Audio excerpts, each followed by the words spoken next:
పాదాలకి నా శిరసాలు వందనాలు. హరే కృష్ణ ప్రభు. హరే కృష్ణ ప్రభు. దయచేసి ప్రతి ఒక్కరు కూడా పెద్ద మనసుతో నన్ను మనస్ఫూర్తిగా ఆశీర్వదించండి. సరైన వాక్యాలు సరైన సమయానికి సరైన ఉద్దేశంతో వచ్చేలాగా ఈరోజు నా గురువు గారు అయిన జయపతాక్ మహారాజుల వారు మరియు నా పరమ గురువు అయిన డివైన్ గ్రేస్ శ్రీల ప్రభుపాదుల వారు నాకు ఎంత మేరాన్ని పలికిస్తారో నేను అంత మేరాన్ని పలుకుతాను.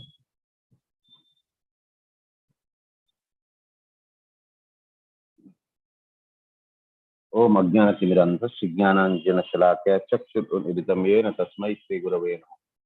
శ్రీ చైతన్య మనోభీష్టం స్థాపితం యేన భూతలే స్వయం రూపః సదా మహీందాతి సుపదాంతికం.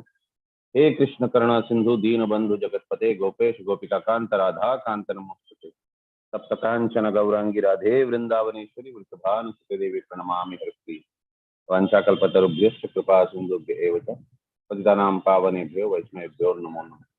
नमः ओं विष्णुपादाय कृष्ण पृष्ठाय भूतले श्रीमते जयपताक स्वामिनिति नामिने नमो आचार्य पादाय निताय कृपदायिने गौरकथा दामदाय नगर ग्रामतारिणे नमः ओं विष्णुपादाय कृष्ण पृष्ठाय भूतले श्रीमते भक्ति वेदांत स्वामिनिति नामिने नमस्ते सरस्वती देवे गौरवाणी प्रचारिणे निर्विशेष शून्यवादी पाश्चात्य देशतारिणे श्री कृष्ण चैतन्य प्रभु नित्यानंद श्री अद्वैत गदाधर श्रीवास आदि गौर भक्त वृंद.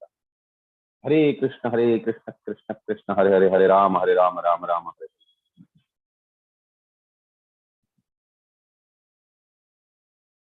जय राधा माधव అయిపోయింది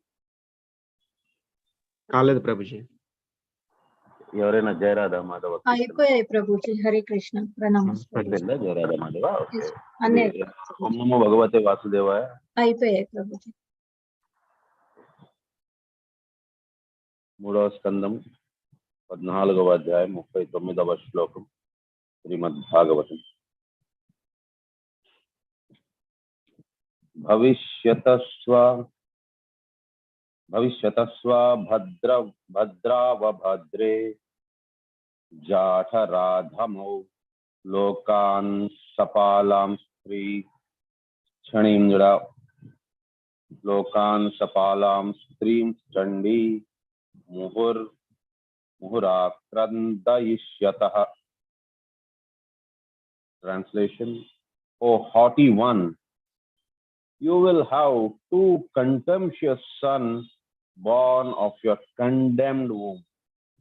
Unlucky women, they will cause constant lamentation to all the three worlds. Purport by Srila Prabhupada. Jai Srila Prabhupada. Contemptuous sons are born of the condemned womb of their mother. In Bhagavad Gita 1.4, it is said, when there is deliberate negligence of the regulative principles of religious life, the women as a class become polluted, and as a result, there are unwanted children. So, ఎందుకు ఇంతకు ముందు శ్లోకాలలోని స్త్రీలని కాస్త తక్కువగా చెప్పారు అని అంటే, స్త్రీలు ఎప్పుడూ తక్కువైన వారు కాదు. గొప్ప గొప్ప వారందరూ కూడా స్త్రీ రూపంలోనే ఉన్నవారు.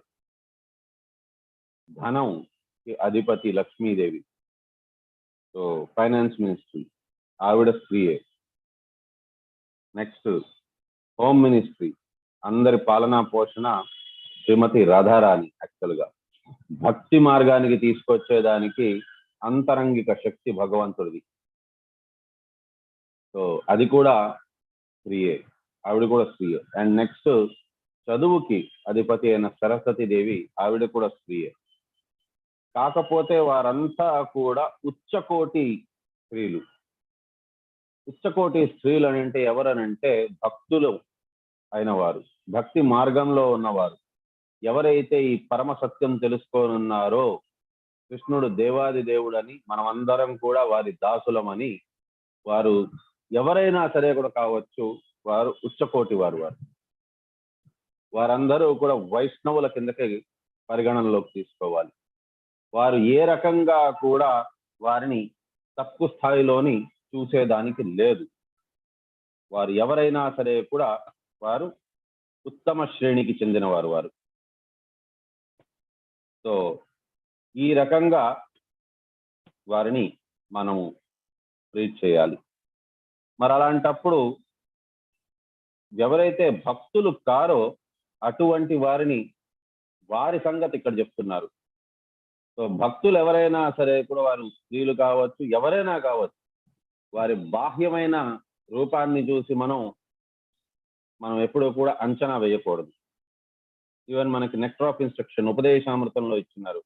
దృష్టై స్వభావజనితైర్ వపుషశ్చ దోషై న ప్రాకృతత్వమిహ భక్తజనశ్చ పశ్చేత్ గంగాం భాసాం నకలు బుద్బుదాపేని పంకైర్ బ్రహ్మ ద్రవతి అప్తతిర్చతి నీరధర్మై.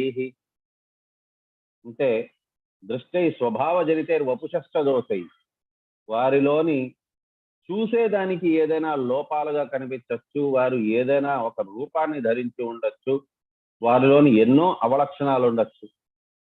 కానీ భక్తులు ఎప్పటికైనా భక్తులే. ఏ రకంగా అనంటే దానికి కూడా ఎగ్జాంపుల్, ఒక ఉపమానం ఇస్తున్నారు. గంగా భాషా నకలు ఉద్బుదాపేని పంకైర్ బ్రహ్మ ద్రవతం అప్పగచ్చతి నీరధర్మై. అంటే ఏ రకంగా అయితే గంగా నది వర్షాకాలంలోని మీరు చూసినట్లయితే, ఇప్పుడు వరదలు వస్తున్నాయి గంగా నదిలో. ఆ వరద నీరు ఎప్పుడైతే చేరుకుంటుందో గంగా నదిలోని, ఆ నీరంతా కూడా చాలా ఉడుకుతున్నట్టుగా, లేకపోయినా దాంట్లోనంతా కూడా బురుగుగా చాలా మట్టి కలిసి ఉండి ఆ రకంగా ఉంటుంది. ఇంత మట్టి కలిగి ఉన్నది మనం మన శరీరంలో ఉండే మట్టిని తొలగించుకునేదానికి, మలినాన్ని తొలగించుకునే దానికోసం నదిలో వెళ్తున్నాము. నదిలోని స్నానం చేసిన దాని వల్ల కొత్త మట్టి మనకి చేరుతుంది అన్నట్టుగా భౌతికమైన వారు ఆ రకంగా అనుకుంటారు. కానీ భక్తులు ఎప్పుడు ఆ రకంగా అనుకోరు. భక్తులకి గంగా నది అతి పవిత్రమైన నది. నదులలోని అతి పవిత్రమైన నది ఏదైనా ఉన్నదనంటే అది గంగా నది, యమునా నది. సరస్సులలోని వాటిలోని అతి పవిత్రమైనది ఏదైనా ఉన్నది అని అంటే అది రాధాకుండ్ మరియు శ్యామకుండ్. పర్వతాలలోని అతి పవిత్రమైనది ఏదైనా ఉన్నది అని అంటే అది గోవర్ధనగిరి. సో ఈ రకంగా మనకి గంగా నదిని ఏ రకంగా అయితే ఎప్పుడూ కూడా కలుషితమైంది అన్నట్టుగా ఆ దృష్టితో ఎప్పుడూ చూడకూడదు. అదే రకంగా ఇక్కడ చెప్పున్నారు, ఒక భక్తులని కూడా వారిలోని ఎన్ని లోపాలు ఉన్నా కూడా వారిని తక్కువగా చూడకూడదు. వారు స్త్రీలైతే ఏమవుతుందనంటే వారికి సహజంగా కరుణ ఉంటుంది. ఆ కరుణ వల్ల ఏమవుతుందనంటే స్త్రీలకి ఎవరినైనా సరే కూడా ఇట్టే నమ్మేస్తారు. అతి త్వరగా నమ్మిన దాని వల్ల ఇప్పుడు ఇబ్బంది ఏదైనా కలిగింది అని అంటే అది సర్వసాధారణంగా పురుషులకి స్త్రీలకి మధ్యన ఏదైనా ఇబ్బంది కలిగితే ఇబ్బంది పురుషుడు తన నెత్తి మీద వేసుకోడు, వదిలిపెట్టి వెళ్ళిపోతారు. ఆ స్త్రీకి అనవసరమైన చెడు పేరు వస్తుంది. అండ్ ఇంకొకటి, అబార్షన్ అనేది చాలా పెద్ద నేరం. అది హత్య కిందకే పరిగణలోకి తీసుకుంటారు.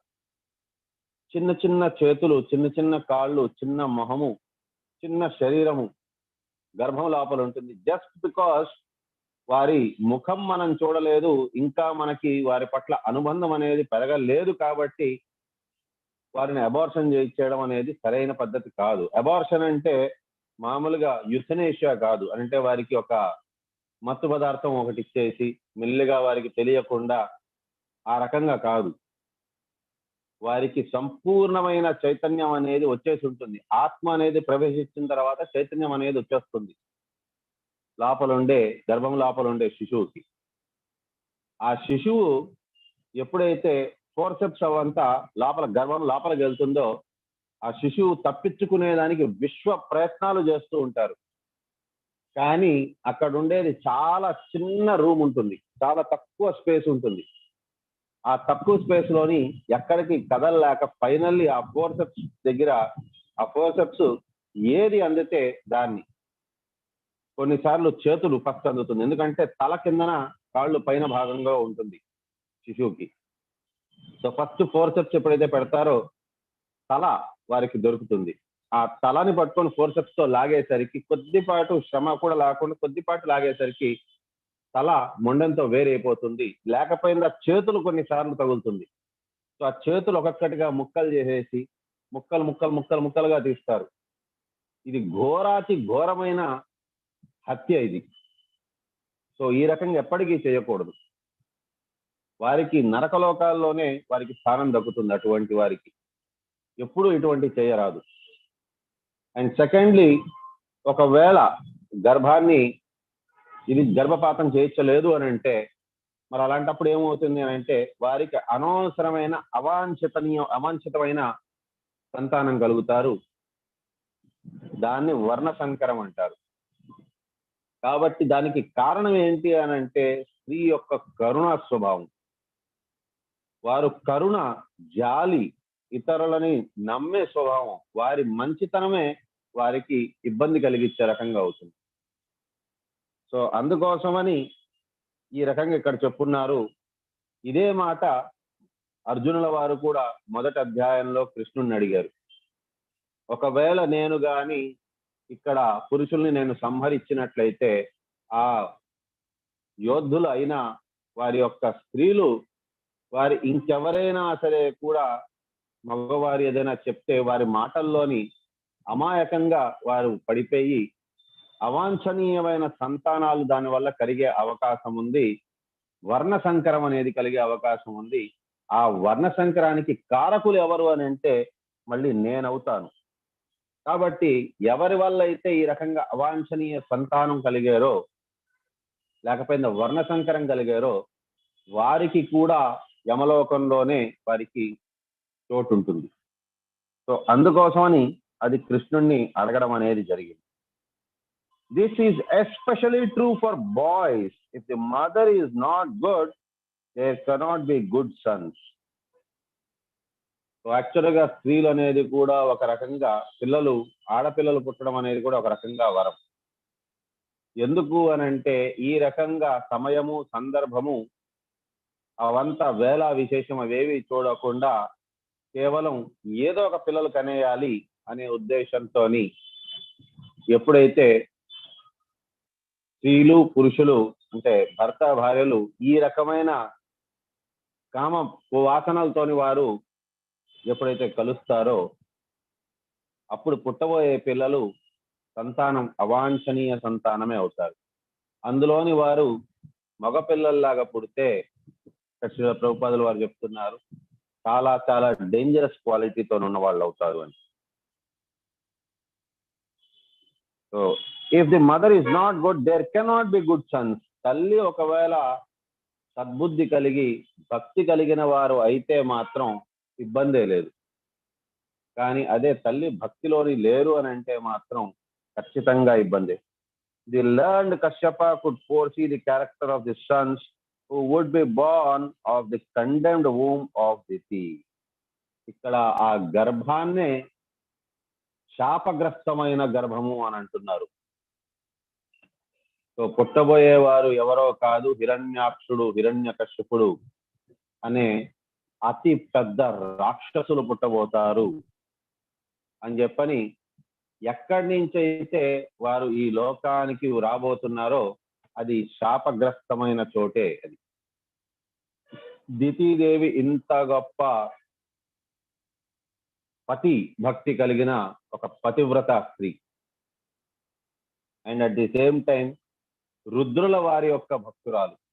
కానీ ఇంత మంచి గుణాలు ఉంటూ కూడా ఆవిడ చేసిన ఒక చిన్న పొరపాటు వల్ల అండ్ దేవాది దేవుడైన ఆ శ్రీకృష్ణుడి పట్ల ఆవిడికి ఇంత జ్ఞానం ఉన్నప్పటికీ కూడా ఆ ఒక్క మొమెంట్ లోని విస్మరించేశారు ఆవిడ జ్ఞానాన్ని. అందుకోసమని ఇన్ఫాక్ట్ ఇదంతా కూడా అయినా ఒక రకంగా భగవంతుని లేలే. ఆవిడ మర్చిపోయారు అని చెప్పేదానికంటే కూడా భగవద్గీతలోని భగవంతుడే చెప్పారు, సర్వస్య చాహం హృది సన్నివిష్టం మత్త స్మృతిర్ జ్ఞానం అపోహనం చ. సో అపోహనం అనేది కూడా భగవంతుడి వల్లనే వస్తుంది. కాకపోతే జీవుడు చేయగలిచేది ఏంటి అని అంటే కామము అనేది, క్రోధము అనేది, లోభం అనేది వాటి నుంచి దూరంగా ఉండేదానికి ప్రయత్నించుకోవడం. ఇలాంటి సమయం ఎప్పుడు వస్తుంది అనేది వారికి తెలియదు. ఆ ఒక్క సమయం, ఆ ఒక్క క్షణము వారి జీవితాన్ని మార్చివేస్తుంది. ఆ ఒక్క క్షణం, ఆ ఒక్క డిసిషన్ వారి జీవితాన్ని తప్పుడు దిశలోని మార్చేయక ముందే వారు ప్రతిరోజు నిరంతరంగా భగవంతుణ్ణి తలుచుకుంటూ ఉండాలి ఏదో ఒక రకంగా. అందుకోసమే మనకి ఇస్కాన్లో చెప్పేది always remember Krishna, never forget Krishna. ఏదో ఒక రకంగా ఇంట్లోని పని చేస్తున్నప్పుడు హరే కృష్ణ మహామంత్రం జపించుకుంటూ, లేదంటే ఏదో ఒక కృష్ణుడి కీర్తన పాడుతూ భగవంతుడిని తలుచుకోండి. ప్రసాదం వండుతున్నారు, అక్కడ కీర్తన పాడుకోండి. ఇదొక అలవాట్లాగా పెట్టుకోండి. ఏదో ఒకటి చేస్తున్నప్పుడు భగవంతుడిని తలుచుకుంటూ ఉండేలాగా, ఏదో ఒక రకంగా భగవంతుడిని తలుచుకునేలాగా చేయండి. సో ఈ రకంగా ఉన్నారు అని అంటే భగవంతుడిని ఎప్పటికీ మర్చిపోలేరు. కాబట్టి భగవంతుడినే మర్చిపోలేకపోయినప్పుడు మనకి ఇటువంటి అవకాశం దొరకదు. ఈవిడ ఒక్క క్షణం జస్ట్ కామం పట్ల ఆమెకి ఆలోచన వెళ్ళింది, భగవంతుడిని మర్చిపోయారు, అయిపోయింది. అది ఆవిడ జీవితాన్నే నాశనం చేసే అంతటి పరిస్థితి తెచ్చింది. సో ఇక్కడ కశ్యపుల వారికి ఆయనకి ముందుగానే ఆయనకి తెలుస్తోంది ఆ గర్భం నుంచి ఎవరు వస్తున్నారు అని. కాబట్టి కశ్యప ముని తన భార్య అయిన దితిదేవితో చెప్తున్నారు, సో ఆ శాపగ్రస్తమైన గర్భం నుంచి పుట్టబోయేది ఇద్దరు కొడుకులు పుట్టబోతారు అని. The womb was condemned because of the mothers being too sexually inclined and thus transgressing all the laws and injunctions of the scriptures. So ఎవరు ఎక్కడ ఏది చేయాలన్నా సరే కూడా మనకి భగవద్గీతలోని శాస్త్రాలలో చెప్తున్నారు. ఆ శాస్త్రాలని అధిగమించి మనకి నచ్చినట్టుగా మనం చెయ్యకూడదు. మాటి మాటికి అదే చెప్తున్నాను. తస్మా శాస్త్రం ప్రమాణంతే కార్య అకార్య వ్యవస్థితవు. ఏ కార్యం చెయ్యాలి, ఏ కార్యం చెయ్యకూడదు అనేది శాస్త్రం ఇస్తున్నారు. జ్ఞాత్వా శాస్త్రం విధానోక్తం కర్మ కర్తుం ఇహర్హసి. సో తెలుసుకున్నాక జ్ఞాత్వా శాస్త్రం, సో ఆ శాస్త్ర విధానం తెలుసుకున్నాక దాని ప్రకారంగా నడుచుకుంటే అందరికీ మంచిది. So in a society where such women are predominant, ఈ రకంగా కామవాంఛలతోనే ఒకవేళ ఇక్కడ కేవలం ఆడవాళ్ళనే కాదు మగవారు కూడా, కాకపోతే ఆడవారి చేతిలోని నియంత్రణ అనేది ఎక్కువ ఉండాలి. ఎందుకనంటే వారు యాక్చువల్గా సంతానం కలిగించేదానికి, పురుషులు సంతానం కనలేరు, గర్భాన్ని ధరించలేరు. స్త్రీలకే ఆ వరం ఉంది. ఆ ప్రేమని పంచిపెట్టే ఆ ఓపికగా ఉండే ఇదంతా కూడా, ఆ గుణం అంతా కూడా స్త్రీకే ఉన్నది. సో కాబట్టి స్త్రీ గర్భంలోంచి శిశువు వచ్చేటప్పుడు వారికి మంచి గుణాలు అవంతా కూడా నేర్పించగలిగితే మొదటి అధ్యాపకులు, మొదటి గురువు ఎవరు అని అంటే ఎవరికైనా సరే కూడా తల్లి. ఆ తల్లి ఎప్పుడైతే కామవాసనల్లోని ఇరుక్కుపోయి ఉంటారో ఆవిడ మరి శిశువుకి ఏం నేర్పించగలరు? ఆవిడ శిశువుకి ఏమీ నేర్పించలేరు. చిన్నప్పుడు మీ అందరూ కూడా భగవంతుడి గురించి కథలు ఫస్ట్ విన్నది ఎవరి దగ్గర అని అంటే మనం అందరం కూడా మన తల్లి దగ్గరే విన్నాం. మీలోంచి ఎంతో మంది తల్లులు కూడా మీ పిల్లలకి మీరు పుట్టినప్పటి నుంచి వారికి భగవంతుని యొక్క ఇది లీలలు, వాటిని కథల రూపంలోని పిల్లల్ని పడుకోబెట్టేదానికి చెప్పడం వినే ఉంటారు, మీరు చెప్పే ఉంటారు ఖచ్చితంగా. సో ఒకవేళ తల్లికి కానీ అనవసరమైన కోరికలు ఎక్కువైపోయి ఉన్నది అని అంటే, ఒకటి వాళ్ళ ఇంట్లోని భక్తులు పుట్టరు సరికదా, రాక్షస ప్రవృత్తి కలిగిన వారు పుడతారు. ఎందుకు అని అంటే తల్లికి అదే కోరికలు, పిల్లల్ని విస్మరించేస్తారు, పిల్లల్ని పట్టించుకోరు. అందుకోసమే చూడండి మనకి ఇవాళ రేపు న్యూస్లో వస్తున్నది, తల్లి పిల్లల్ని వదిలేసి తన ప్రేమికుడితోని పారిపోయారు, అలాంటివి. సో ఇవంతా కూడా దేని వల్ల అంటే తల్లికి సరైన అవగాహన అనేది లేకుండా. కానీ మీరెవరూ కూడా భయపడవలసిన అవసరం లేదు. మీరే కాదు, మీ భావి తరాల వారి గురించి కూడా మీరు భయపడవలసిన అవసరం లేదు. ఎందుకంటే మీరు అందరూ భక్తి మార్గంలో ఉన్నారు. మీరు ప్రాపర్గా భక్తి చేసిన దానివల్ల 16 మాలలు జపిస్తున్న దానివల్ల భగవంతుని యొక్క రెస్పాన్సిబిలిటీ అయిపోయాం మనమంతా. భగవంతుడికి ఇప్పుడు తప్పదు, మన రెస్పాన్సిబిలిటీ తీసుకోవాలి. భావి తరాల వారందరినీ కూడా భక్తులుగానే మార్చేదానికి ప్రయత్నిస్తారు భగవంతుడు. ప్రయత్నిస్తారు కదా, భగవంతుడు ఏదైనా అనుకుంటే అది జరిగిపోతుంది. 40వ శ్లోకం.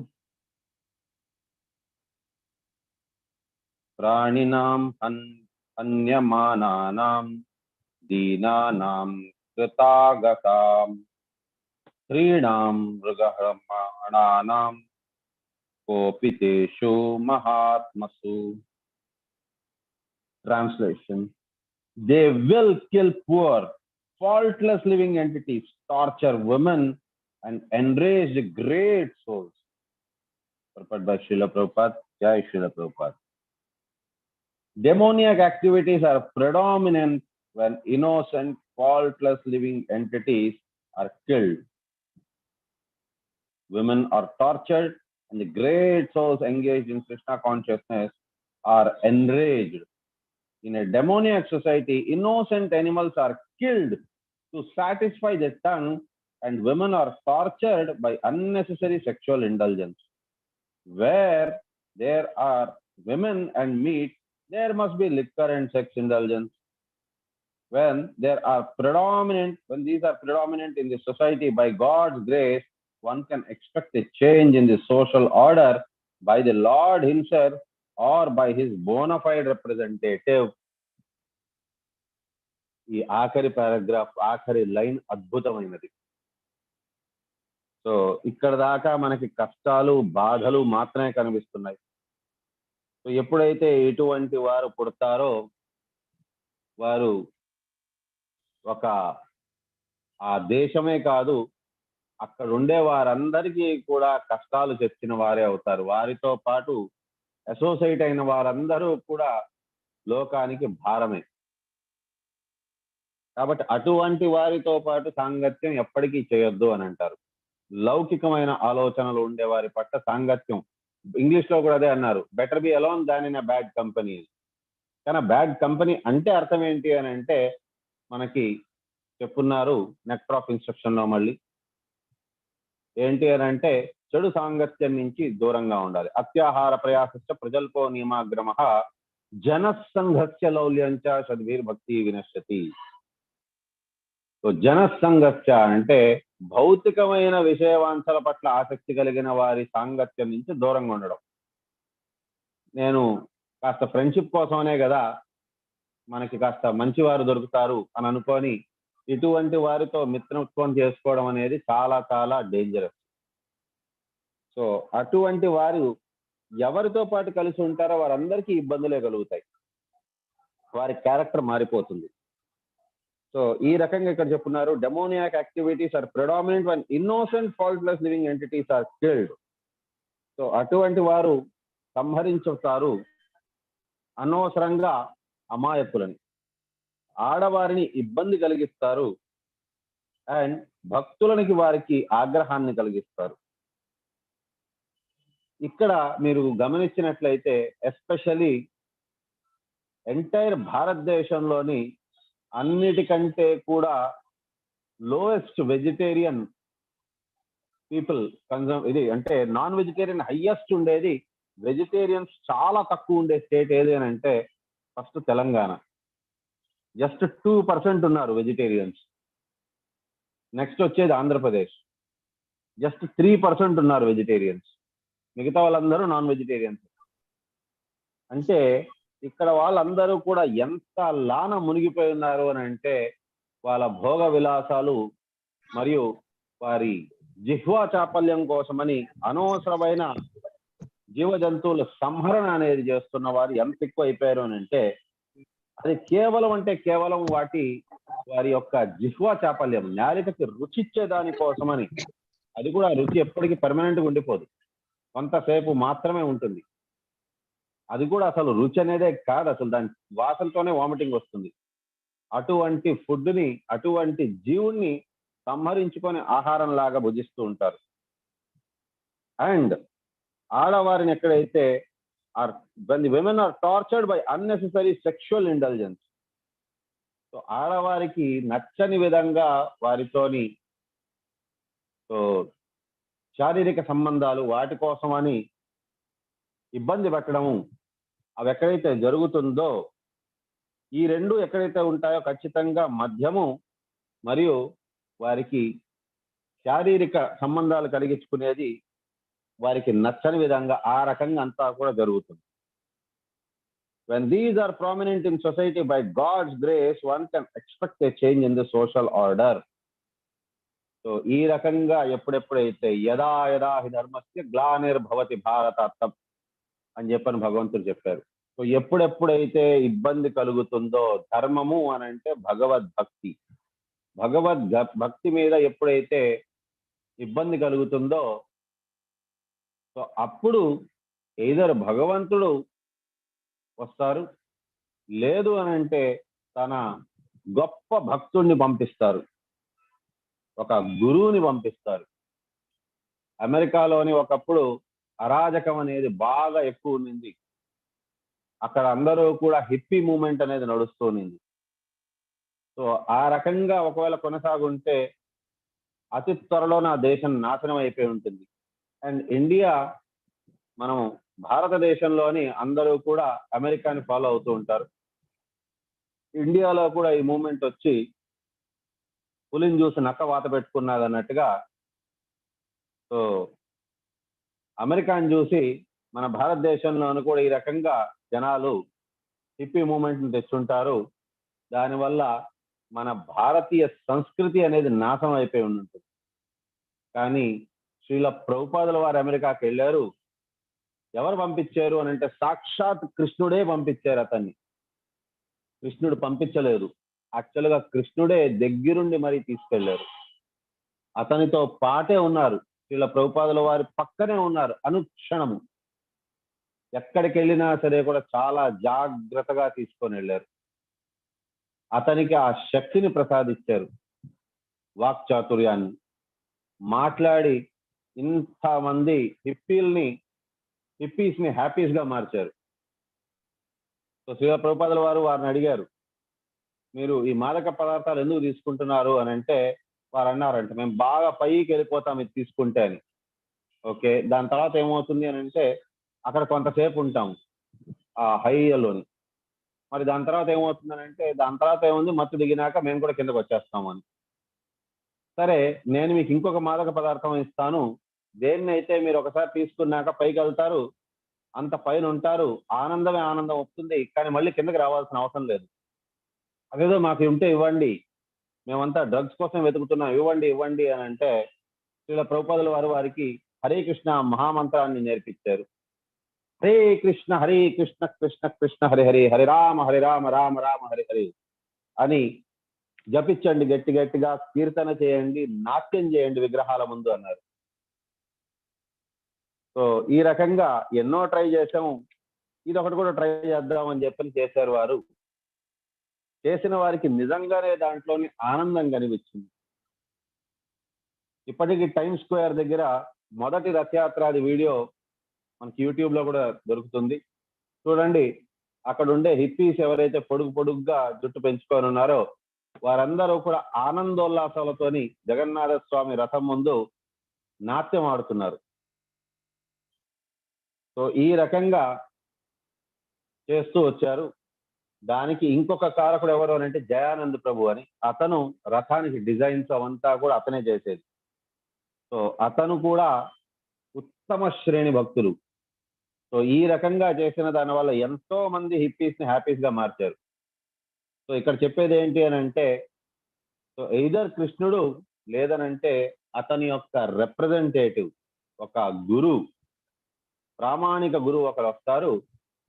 సో ఎప్పుడైతే అంధకారం బాగా పెరిగిపోతుందో, ఎప్పుడైతే భక్తి అనేది నశించిపోతుందో, సో యదా యదా హి ధర్మస్య గ్లానిర్భవతి భారత అభ్యుత్థానమధర్మస్య తదాత్మానం సృజామ్యహం పరిత్రాణాయ సాధూనాం వినాశాయ చ దుష్కృతాం ధర్మ సంస్థాపనార్థాయ సంభవామి యుగే యుగే. భగవంతుడు వస్తారు, మళ్ళీ మళ్ళీ వస్తారు. సో ఇక్కడ అది చెప్తున్నారు.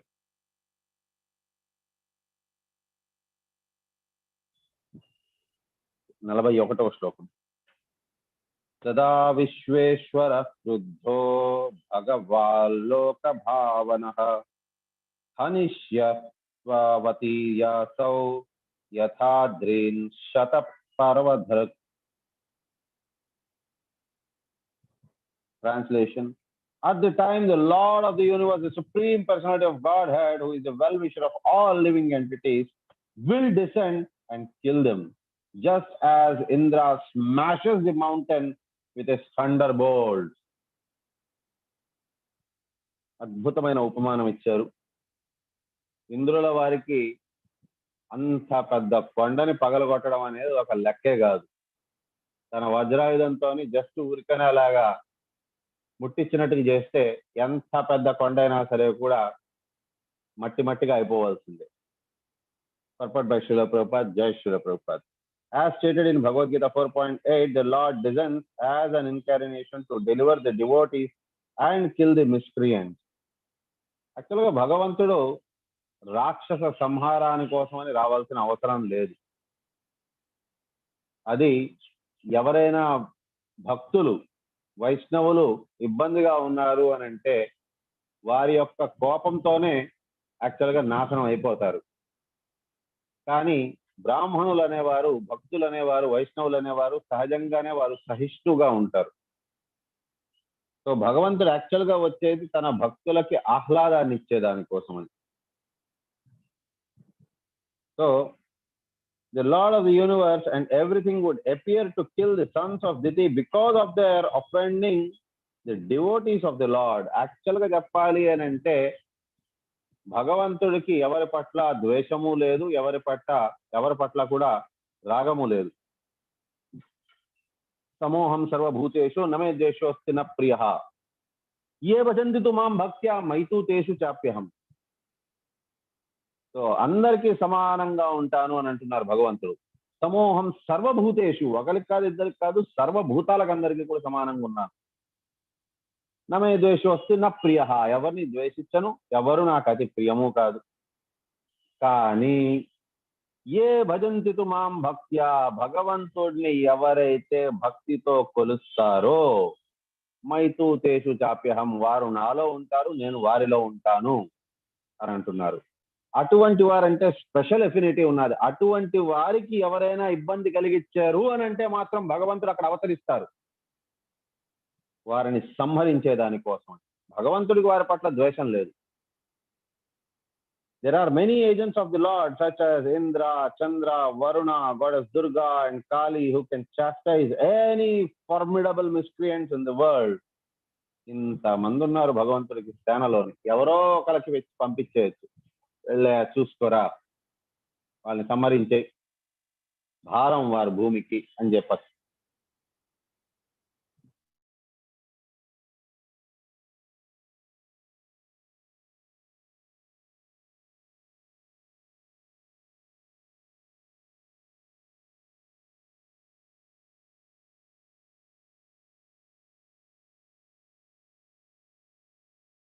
Any strongly built body, he comes down just for the sake of his devotees.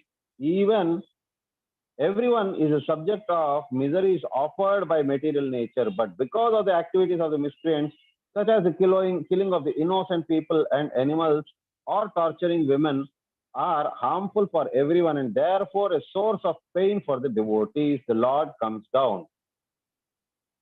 సర్వసాధారణంగా వైష్ణవులు అనేవారు ఎలా ఉంటారు అని అంటే ఇతరులని ద్వేషించరు, ఇబ్బంది కలిగించరు, శాపాలు అయితే ఖచ్చితంగా పెట్టకూడదు. మీరందరూ కూడా ఇప్పుడు డివోటీస్ 16 మాలలు జపం చేస్తున్నారు కాబట్టి దయచేసి మీరు ఎవరికి శాపాలు మాత్రం పెట్టద్దండి, ఎవరి గురించి చెడు మాత్రం కోరుకోకండి. ఐఎమ్ షూర్ మీరు ఎవరు అలా చేయరు. కానీ మనసులోని కూడా ఎప్పటికీ కూడా మీరు వాచాలో కూడా మాటల్లోని కానీ ఎప్పుడు ఎవరి మీద కోపం పడద్దండి.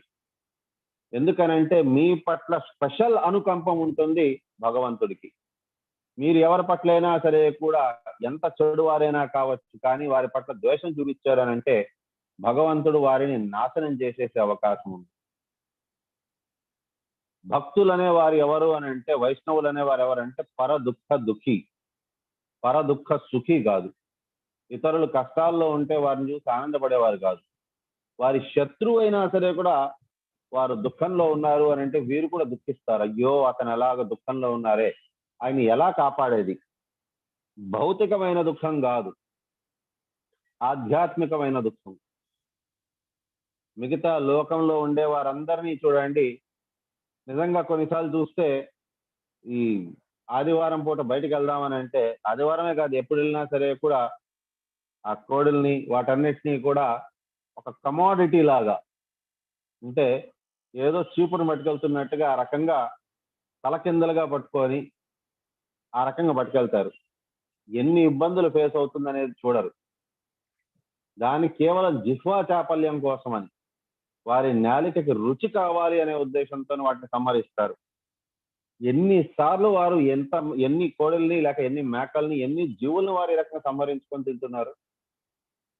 ఈ రకంగా నాన్ వెజిటేరియన్ కేవలం చంపిన వారికి మాత్రమే కాదు, దాన్ని ట్రాన్స్పోర్ట్ చేసిన వారికి, వడ్డిచ్చిన వారికి, వంట వండిన వారికి అండ్ దాన్ని తిన్న వారికి, ఐదుగురికి కూడా సరి సమానమైన ఆ పాపం పంచబడుతుంది. ఎన్నిసార్లు వారు ఎన్ని జీవులను ఈ రకంగా సంహరించుంటారు. సో అటువంటి వారికి ఎన్నెన్ని జన్మలు వారు తీసుకోవాల్సి ఉంటుంది మళ్ళీ అని అది తలుచుకుంటేనే బాధ అనిపిస్తుంది.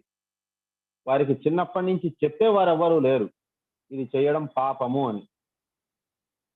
కాబట్టి అటువంటి వారు అనవసరంగా వారు నరకానికి వెళ్తూ ఉంటారు. ఇది ఒక భక్తుడు యాక్చువల్గా చూసుకొని సంతృప్తి పడలేరు. వారికి యాక్చువల్గా రెండు రకాల బాధలు. ఒకటి, ఆ జీవము మరణించబోతుంది, శరీరం విడిచిపెట్టబోతుంది. కానీ శరీరం విడిచిపెట్టేటప్పుడు మామూలుగానే ఎవరు కూడా అంత బాధపడకూడదు అని కృష్ణుడు చెప్పారు. మరి ఎందుకు అని అంటే, ఇది పద్ధతిగా, అంటే అవి శరీరం విడిచిపెట్టాల్సిన టైంలో అది విడిచిపెట్టడం లేదు. వాటికంటే కూడా ముందుగానే వాటి సంహరించబడుతున్నారు. భక్తి మార్గం అనేది వాటికి దొరకాలి అని అంటే అవి ప్రాపర్ టైంలోనే ఇది కావాలి, శరీరం విడిచిపెట్టగలగాలి. కానీ అది కానికుండా చేస్తున్నారు. స్పిరిచువల్ గ్రోత్ అనేది ఆపేస్తున్నారు. రెండోది ఏంటి అని అంటే, జీవుడు తెలియకుండా తన జిహ్వా చాపల్యం కోసమని ఒక జీవిని సంహరిస్తున్నాడు. ఆ జీవుడు కూడా నరకానికి వెళ్తాడే అనే బాధ వల్ల ఒక భక్తుడు అనేవారు దానివల్ల బాధపడిపోతూ ఉంటారు. సో ఇక్కడ భగవంతుడు అటువంటి భక్తుల కోసం అనే ఉద్దేశిస్తూ జన్మని ఇక్కడ తను వస్తారు అని అంటున్నారు. He descends only to give relief to his ardent devotees. తన భక్తులకి కేవలం సంతృప్తిని కలిగించేదానికి. ఏదైనా శ్లోకం ఉందా ఆ రకంగా? భక్తులకి ఆనందాన్ని, ఆహ్లాదాన్ని కలిగించేదాని కోసమని అది అతని ముఖ్యమైన కర్తవ్యం.